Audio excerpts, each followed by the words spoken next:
Өткен демалыс күндері Сұлтан Махмұт Торайғыров атындағы Павлодар мемлекеттік университетінде стартап уикенд өткізілді.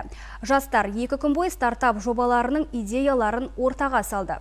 Шараға қатысқан сарапшылар мен тәлімгерлер таныстырылымдар нәтижесінде ең үздіктерін іріктеп алды. Первый вопрос. Что тебе нужно, чтобы сделать свой прибыльный бизнес? Мне нужны деньги. Супер. Хорошая позиция.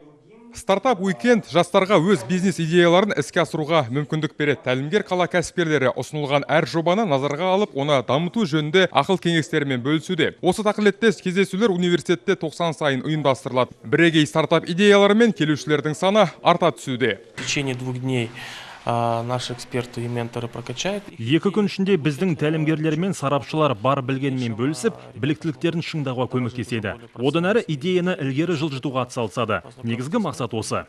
Будет оказывать им помощь в продвижении их идей.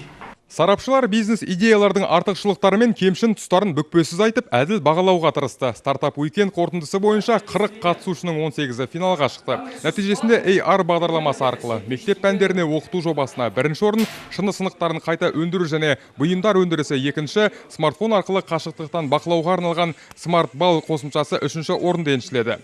Әр авторға ноутбук пен iPad табысталды. Айта кетейік, шара индустриалдық инновациялық даму басқармасы және Павлодардың әлеуметтік кәсіпкерлік корпорациясымен бірлесіп ұйымдастырылды. Ырымбек Қабиден, Валерия Сипчук және Қанат Ахметжанов, Ертіс ақпарат.